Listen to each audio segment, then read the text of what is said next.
Hi, how's it going, gang? It's time for Effin Hormones, the podcast about perimenopause and beyond. I'm Emma Goswell, and this is the podcast where you get to hear me and my three mates, Helen, Beena and Terri, all sounding off about life, the universe, and of course, our Effin Hormones. Now, it's been a little while since we've all been able to get together, so let's just say there's a lot to catch up on. There's been a bit of a big old media storm around menopause recently, so you'll be hearing all about that. Plus, find out what happened when it took me months to go and get something checked out. Yes, I don't come across as being very clever in this episode. I'll let you into a little secret by saying I am okay, but please don't wait. Please do prioritise your health, no matter how much you're looking after everybody else. Time to hear from the gang, though. Sadly, no Terri. But this time, let's hear from Helen and Beena. Hi, guys. Hello, here we are. Hello. How the devil are you? Well, I'm floating on air. I did a Reiki course at the weekend. Of course. Talked about this in the last episode, didn't I? Yeah. What did you learn? Are you sending us healing things through the I can't do distance vibes yet. That's for like Reiki level 2. That's advanced, right? Okay. But you can touch us and make us feel better. I don't have to touch you. I can hover my hands over you and channel I like the energy. The way you're blushing. Honestly, mate, I felt I had the best night's sleep last night, and I woke up this morning. I was like, I feel great. I feel really, really great. I'm not going to go too much into it because, to be honest with you, it is bonkers, but cool. That's all I'm going to say. Wow, whatever works. Whatever works. Well, since we last saw you, Beena, me and Helen have been to a Reiki session together, haven't we? I thought you were going to say a rave session together then. Well, no, we're past that. No, we're not. Really. No, we're not. No, we're not. No, we're not. No, we're not. But no, it wasn't. It was definitely less raving, more lying down under a blanket, listening to gongs. Oh. Hi, so I've been wanting to check this out. This gong bath phenomenon. Oh, yeah. Do the gong bath. Tell me, what happens? So you lie down, people play the gongs, and it's all about the vibrations, man. Terri needs to be here to take the piss out of me. She really. I'm very close to doing it myself. I know. Do it, Beena. Do it. I know. Do you know what? It's quite nice not to have it. I could just explain it without her taking the piss out of me. But anyway, they do. It does. It vibrates. It vibrates everything in your body, so you feel sensations. I mean, look, we all work with sound, don't we? We know that sound can be a powerful thing. It can have a powerful influence on your emotions and your physical and body as well. So, that's what the gongs are all about. But the reason why I was talking about it in the last episode was because there's a fair few perimenopausal women going to this, Beena, as I'm sure you can imagine. Yeah. Because if you're dealing with stuff or feeling stuff or, suffering with stuff, then you'll quite frankly give it a go. Yeah. So, yeah, I'll come and Reiki you. Give it all a go. I can't wait. Do you remember last year at some point, I was almost joking about the fact that I'd had which I stupidly sort of felt like was a period. Clearly I wasn't having a period, was I? This was last August, so we're going back some. But this happened when I was in France, so I wasn't particularly thinking, I'm going to ring the doctor, because I wasn't thinking that. I was just enjoying my holiday in France. Then it happened again in about September, October. And then it happened a third time in January, at which point several people who knew me were like, for fuck's sake, Emma, why aren't you going to the doctors? And I thought, I actually really should do that, shouldn't I? And, like a lot of mums maybe, I always prioritise the baby's health. And I'm in and out the bloody doctors weekly with something that's wrong with the baby, but never think, I'll worry about my own health. So I just sort of neglected it. And as soon as I told the doctor, they took it so seriously. I was put on a 2-week pathway, which means they are worried that, bottom line, you could have cancer. Sure. And they had me in a hospital within 3 days. Wow. Because there was something going wrong for you to be bleeding 5 years after you've had your last period, which it was for me. That should not be happening. Yeah. So I told my doctor on the Monday. By Thursday, I was in Oldham Royal having a camera shoved up my noo-noo. No. Okay, bless you. That's not by what a you man. Want to be, is it? Let's not go there. It wasn't something that I was really enjoying. Like, it was an unpleasant experience, shall we just say. You're really not down with that, are you? I was really not down with that, but I coped with it. To be honest, it was just more embarrassing and a bit cringy, but it was fine. And then the next day, I had another appointment at a different hospital, and this is what really confused me. I was like, and I just thought I was going to the second hospital appointment for the results of that having a probe shoved up me. So I thought I'd just be given information.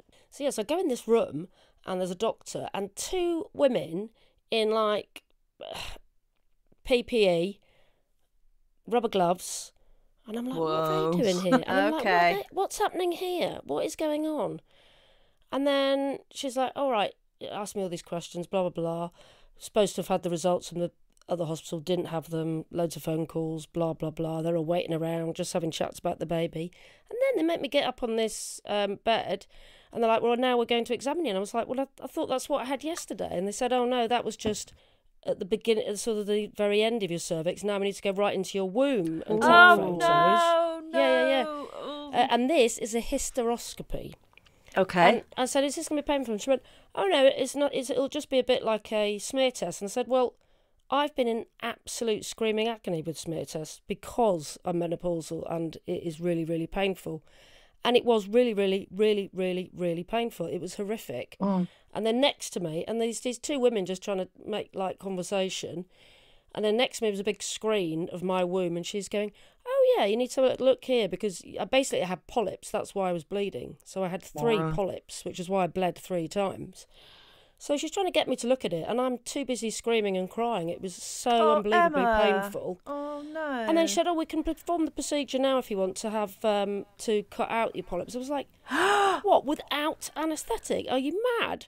And she was like, well, yeah, we could do that now. I was like, I don't think so. She said, or you can choose to come back in a few weeks and have it done under general anaesthetic. I went, yes. Yes, I would like to have general anaesthetic, because even just having this is fucking painful, thank you very much. Let's see how. So then a few weeks later I was booked in for a procedure which I demanded to have under general anaesthetic. But there are women that are having that procedure without general anaesthetic. And I've since discovered there's an entire movement and campaign, the campaign against painful hysteroscopy, because particularly during COVID, women were denied painkillers or anaesthetics or anything, and were just expected to have this very painful procedure. Why during COVID? Just because they weren't available? It was just used as an excuse. Like, you can't come back and you can't reschedule. You're going to have this done now. Oh, right. Yeah, because you couldn't have another appointment kind of thing. But then that's been going on since COVID, and there are still people that are made to have this procedure still now without anaesthetic. Just explain what polyps are, Emma. Bits that are growing in your womb. Let's see what a polyp is. What does it say? Okay. Growth. So a polyp. So it's a growth on or in an organ in your body, and it says most polyps are benign, which means they're not cancerous. Yes. Some are precancerous, which means they could turn into cancer over time. Some may be malignant cancerous, which means they can spread. Yes. So that's the danger. So they're worried that they might not be benign. So they did some tests, so they didn't think they were. So they need to come out, basically. They had to cut them out, and then they had to go and take them to a lab and double check. And you'd be pleased to know that a few weeks after my procedure, so about a month since the first time I went to the doctor, I was given the all clear. So they said, no, they are definitely benign. Oh, it's not. God, it's nothing sinister. Well done, NHS. Yeah. Yes, well done, NHS. Absolutely. They were amazing. But I just can't believe that so many women, again, are being forced to go for these incredibly painful procedures. And you can bet your bottom dollar men would not be expected to do anything that painful without a hell of a lot of drugs. I'm sorry, but they just wouldn't. No. That's incredibly painful. I find it extraordinarily painful having a camera in my womb. So to have that whole procedure without, I just can't imagine. So I mean, because I had IVF, and it's minor surgery to have the egg retrieval is minor surgery. And I went in for this, and I knew absolutely bugger all about it before I went in. I thought I was going to be back at work the next day, maybe even the same day. Do you know what I mean? I just thought it was a quick scrape. And I mean, I'd been poked and prodded and had things put up, all sorts of when you're trying to have a baby, and when you have a baby, you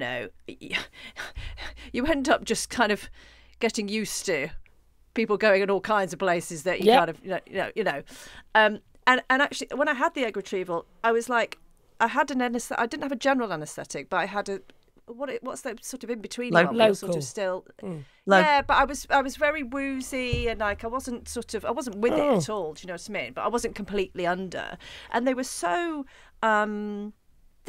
careful and circumspect and great with me about all of that I'm surprised. Like, why is it not the same for the whole hysteroscopy side of things? Speaking of IVF, there's that series called The Retrievals, which is an American podcast series. Right. Which is basically on this. It's about how painfully, how much pain a lot of women are in, and how they're denied drugs and medication for certain procedures, like egg retrieval. There was one woman, I mean, I was absolutely fine, but there was the girl next to me. I mean, I didn't see it because it was all sort of curtained off, and you come out and you always get like the tea and toast afterwards, don't you, after this kind of thing? Oh, yeah. And she was... Oh, I can hear her now. She was in so much pain. Do you know what I mean? Gosh. And I was like, God, that poor woman. Because I felt all right, but, you know, yeah, shit, innit? Well, very happy for you, Emma. Very God, relieved. You're all right as well. Gosh. Bloody hell.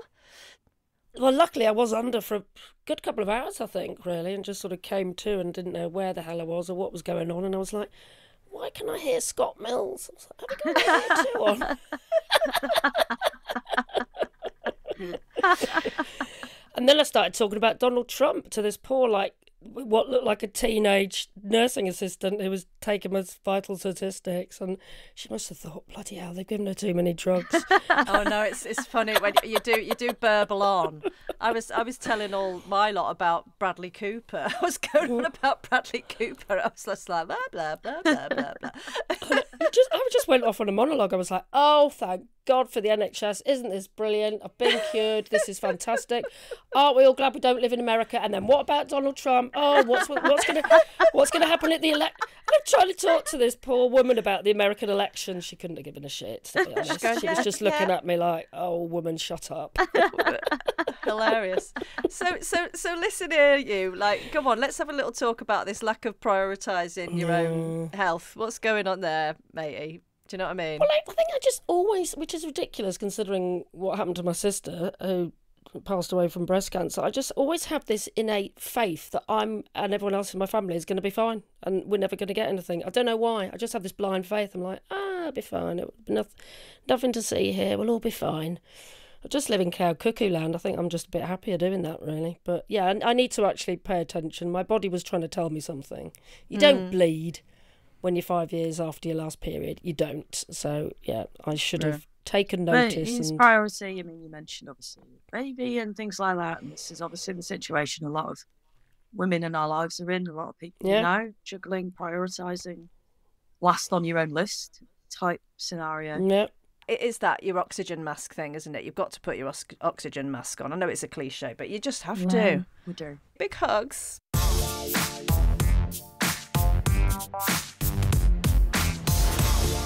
Well, that's enough about us, probably. Shall we talk about what's happening in the news? Oh, it's all going off.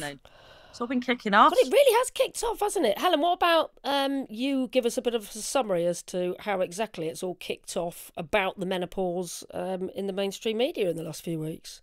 Okay, so we're past International Women's Day now. That, at the time of recording, that was last week, and then it was Mother's Day. So there was a lot of stuff around celebrating women, a lot of woman stuff generally, but like in the sort of days running up to that, the Lancet, which is a medical journal, one of the top medical journals in the world, very well respected, actually. Very well respected. It's got a hell of a lot of clout. It's from the UK, but it's well renowned all over the world. It released a series of papers about menopause, which kicked up a lot of debate.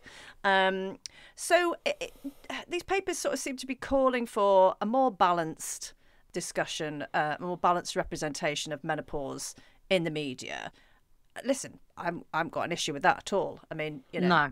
But some of the things that was pointed out that people have really kicked off about is that they're saying that menopause is being portrayed as a disease, first of all, and that it's being portrayed as a disease by people who've got vested interests in pushing HRT or certain products in order to be a solution for that disease. Some of the papers were talking about commercial companies using things like empowering feminist slogans, pushing HRT.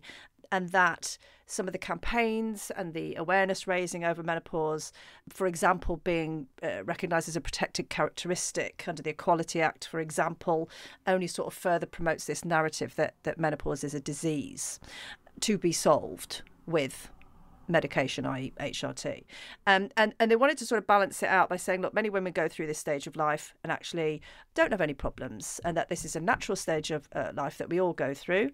So the papers do say that HRT is the best treatment for things like hot flushes, but they seem circumspect about HRT being treatment for anything else, because some people... Oh, for fuck's sake. Blah, blah, blah. Sorry. So anyway, look, it's... And then... Ready to launch. You know, Get ready. These papers make the point that there are also acute shortages of HRT in different parts of the world, and they're basically calling for a more balanced discussion on the subject. Now, They've conflated many things. yes, they have. They've conflated very many things. But it is important to say these are 4 separate papers. That's right. It's not just one paper that's saying all of this. Yes. It's 4 different papers, each focusing on a slightly different aspect. Yes, that's right. Yeah. I mean, Yeah. so, I mean, to be honest, when you sort of read through it all, you kind of like, I read the initial paragraphs, like, introducing these papers, and my personal response to this is it came across as a bit like, now, little woman, don't be complaining too much. We're running out of HRT, you know. I just find all of the language very patronising. I just find it. Yes, I found the language patronising. I think Yeah. we have to remember that the Lancet is a British publication, but it is it's on a global platform. So when it talks about commercialisation, I mean, you mentioned Emma earlier about the American health system. We know that everything, like, you know, you turn on the TV in America and there's about 50 different types of medication just thrown at you in the adverts. So perhaps there's something going on there, and maybe in other parts of the world that don't have our system. In addition, yes, there is a shortage of HRT, but why? It means that, I think that if it welcomes discussion, I mean, we started this podcast. Why did we start it? Because we knew fuck all. So it's about education. It's not about if people end up going to the doctors for medication, and it's decided that is the best course of action for that individual, so be it. But if we're talking about over-medicalisation, how many people have we spoken to, and how many times have each of us just gone, here, have a prescription for antidepressants? Yes, exactly. That's not fucking over-medicalisation. 100%. I have no idea why HRT is such a big deal. Because antidepressants is the first thing that everyone mentioned. Everyone we've ever interviewed, or like loads of my friends, here you go, have a prescription for Exactly. antidepressants. It has been over-medicalised for years. We've all been forced. With the wrong type of I'm not saying antidepressants don't help, we've all acknowledged that. But that was used it's used to plug a hole because there was a lack of knowledge. And now finally, because of the Davinas and the Louise Newsons and Kate Muirs and all of that, there's a lot, and, you know, Carol Vorderman, all of these people, at least in the British and you know, even us, have increased awareness. So now people are more aware, they have more agency to go and ask for things. Maybe there's still a lack of knowledge in the medical establishment about how to deal with this.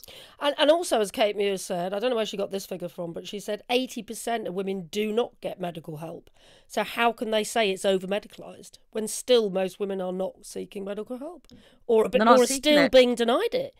Or denied it because there's a lack of education and understanding. Yeah, Dr. Louise Newson said it's not standardisation. One of her patients came to her recently and said that their doctor had refused them HRT because they said it was just fashionable because of Davina. And that is from a recent GP in this country. So that attitude still prevails. This is it. So I think when it's just unhelpful, isn't it? It's just completely unhelpful. This tone of discussion. I think that if they had, you know, instead of calling out celebrities for trying to do the right, you know what I mean? Like, it's just weird. You're absolutely right. You've hit the nail on the head there with the tone of the discussion. You know, even reading the introduction to the papers, which is, listen, I'm not going to lie, I haven't had time to read through the papers. Do you know what I mean? I'm busy.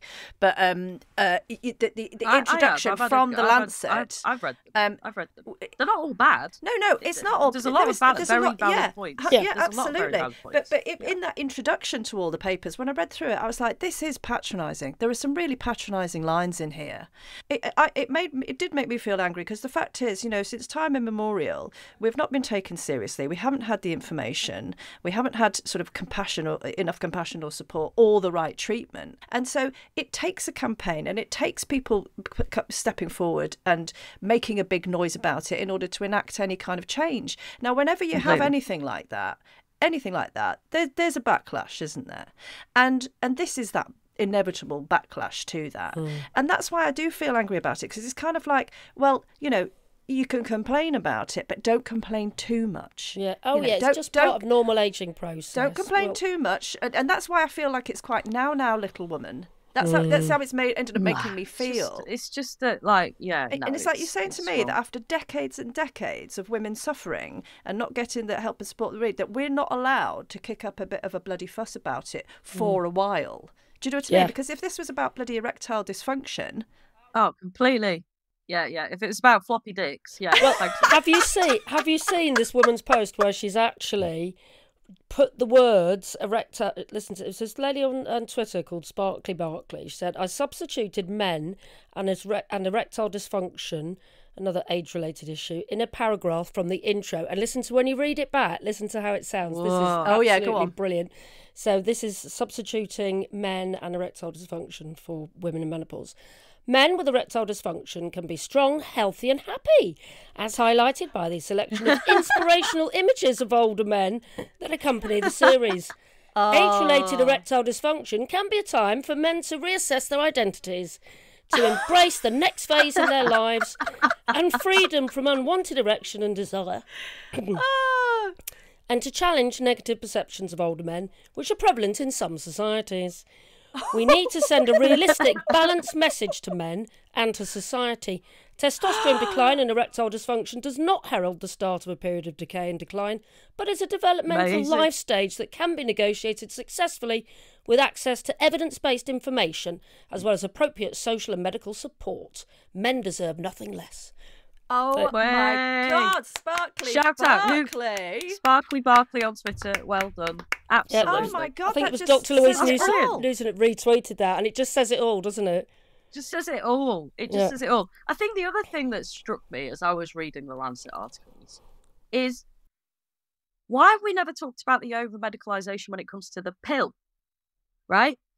The fuck? Well, it's very interesting that you say that, actually, because I don't know if you saw, because Kate Muir has sort of gone down the pill route now as well. I don't know if you saw, she did another documentary about it, and I watched it. It was probably about maybe longer than 6 months ago. But honestly, I nearly cried when I watched that programme, because I took the pill when I was 17 and went... the impact that it had on my mental health was extreme. I became a completely different person. I broke up the relationship that I was in, so there was no point taking it anyway. And then I haven't taken it since, right? Now, as a heterosexual woman who, like, I felt like a weirdo, okay, because I couldn't take the pill, and for years I had this weird, almost like a shame about it, because it's just so, so like, well, just get on with it kind of thing. And I felt it made me, I don't know, I had weird, shamed feelings about it, right? And also, like the conversation that I'd have with new boyfriends, that would be weird for me as well. So anyway, watch this episode, this documentary that Kate had done, and honest to God, I was like, fucking hell, it's not just me. And I nearly cried, guys. I nearly cried. I've lots of I couldn't friends, believe lots it. of people I know really have had interesting experiences on the pill, from mental health. But nobody ever talked about it. Bodies never quite recovering. Right. Struggling to get pregnant when they are ready to try and get pregnant. And I was 36. I go to the doctors. They go, well, you've got polycystic ovaries flaring up. And I'm like, yeah, I know that's a thing. I said, I think I'm also maybe perimenopausal, getting laughed out of the surgery. I did change doctors, thankfully. Good. But the repeated solution they kept trying to give me was, well, just go on the pill. And I'm like, I'm 36. Yeah, just go on the pill. I know. pill. Just go on the pill. I So know. why the fuck is that all right? Do you know what? I mean, I just feel like there is, because obviously the menopause conversation is quite loud. There's a lot that's been achieved, and but from there's a lot. I feel that a wider conversation building up about other aspects of women's health that I'm seeing. People will talk about endometriosis. Kate Muir doing that documentary about the pill, and you sort of think like there is this sort of groundswell of women actually coming together and talking amongst each other. I'm not fucking taking this anymore. I'm not having it anymore. Right. This is just not fucking good enough, right? And so you do get a thing like this Lancet thing that's just like, let's just push it all back. Let's just push it all back because it's all getting a little bit too, feisty. Well, isn't the lady who led on it the same person who, I don't know if she solely wrote I don't think she will have solely wrote the NICE guidelines, but the CBT thing. Oh, sure. The NICE so there were some people who were contributing towards those recent draft NICE guidelines. Yeah, the draft guidelines. And so they were, and so there was a big hoo-ha about that a few months ago, because they were talking about CBT, the importance of CBT as a sort of, maybe that could be used instead of HRT. Now, is that what they said? Was it instead of, or was it in conjunction with, or alongside? I think it was. Let me double check, because I think it was instead of, because that's why people were kicking off. Now, listen, we've talked a lot about mental health on this podcast, and we've all talked about the importance of it being a combined approach. It's not just HRT, and Dr. Louise Newson says this. All the everyone says campaigners. Everyone says it. Not everyone needs it. It doesn't. Yeah. Yeah. No. Exactly. Yeah. That it's a combined approach. It's lifestyle. It's diet. It's sleep. Education. It's exercise. It could be CBT therapy. It could be HRT. So I have got a problem with CBT. I've had it myself. It's changed my life. But if women are still going to the doctors and being pushed out of the surgery for asking for HRT, I think that's a problem. I think obviously the backlash now is that you go into, someone goes to the doctor, someone unsuspecting who doesn't know about this Lancet stuff goes into the doctors, and then the doctor starts waving the Lancet paper. Exactly what they're going to do. It's not they're gonna fair, do. is it? So the NICE guidelines, they're placing CBT on a par with HRT. Yeah, well, that's fair enough. So it said offered cognitive behavioural therapy alongside or as an alternative to hormone replacement therapy.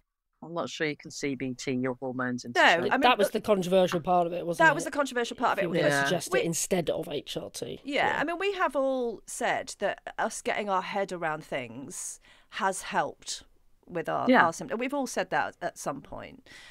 But why can't it be part of the palette? Do you know what I mean? It's weird. It's just the whole thing's weird. I mean, they're not saying it can't, right? From my interpretation, it's just the emphasis that they say. As you say, when you read out that paragraph, Emma, it's clear that there's an error, regardless of the fact that all of the people who contribute to these articles are all women. There is an air of misogyny that runs through this. I'm sort of wondering where the sisterhood is in this, I guess. It's like, well, finally people are waking up, they're educating themselves. We've always said, like, we started this because we did not have a clue what was going on. That's why we started this podcast. And things have come a long way. I mean, how different is the conversation now than it was when we started? And I do think there's an element of some women having very little or sometimes no symptoms of the menopause and just thinking, Completely. what is all the fuss about? I'm not having empathy with these other women because it was fine for me. Why don't they just shut up and get on with it? I do think that some women think that. Yeah, possibly. But there are also probably there's probably a lot of women who don't, and actually who have up until now maybe suffered in silence. Yeah, quite. Absolutely. So because women are told to put up and shut up. That's just what it's always been like. And that's why we're here. That's why we're here. That is why we're here. And I don't know about you guys, but I would like to live in a society that actually prioritises the needs of people who are suffering the most, rather than going, well, I don't have a problem with it, so why should so? Do you know what I mean? That's the kind of world and environment and culture that I want to try and promote and live in. So if people are suffering and you don't understand it, then just don't say anything. Do you know what I mean? Just feel lucky. Maybe I just need to Reiki the Lancet people. Maybe you do, Helen. You need to do level 2 for that. Don't forget, you can't do it from level Yeah, you 2. do. You're not going to get your hands on those Lancet women, are you? Don't think I want to. I don't think after listening to this episode they'll want you anywhere near them, to be honest. No. So do level 2, and then he can Reiki them from a distance. How about that? Blimey, we've had such a rant this episode. Not even had time to talk about Meno washing and talk about the Meno branded almonds and chocolate, dark chocolate. What is this nonsense, Helen? Oh yeah, people are kicking off about this. It's menopause chocolate, girls! Woohoo! Menopause chocolate. Listen, we'll talk about that in the next episode. Look, the Meno washing, that's all sort of tied in with all this as well. We talked about this in the past. But listen, the thing is, I think with all of this, like, they're just taking all the shit bits that are happening and putting them together and going, oh, look what can happen here. They're not actually looking at like the positive things that are happening, like the increase in understanding and women talking to each other and educating themselves and the positive Feeling side. better on HRT. Feeling better, you know. Well, listen, I don't take HRT. It's ended up that I don't take HRT. Do you know what I mean? Not everyone takes HRT, but that's because we've all educated ourselves and we've come to our own personal choices and decisions. And like, if you educate yourself, then you can do that too. And hopefully, if you listen to this podcast, that's what you're getting from us talking to each other about it. So keep the faith. Keep the faith. Ignore the headlines, and get a bit angry as well, because that's how you make change. Yeah, angry, but with a few chuckles. Productively cross. Productively cross. That's what we want. Effin Hormones. We like to be productively cross. That's our new strapline. Yeah. Strap what? Strap line. Strap strap line. A strap line. Strap line. It's our strap line. Brilliant. We are productively cross. Effin Hormones TM. Love it. There you go. And that's it for this episode of Effin Hormones. You'll hear from us again, in about a month's time. In the meantime, do drop us a review or tell someone else who needs to know about us. We love you loads. Bye. Love ya. Bye-bye. Love ya. Keep the faith. Hang in there.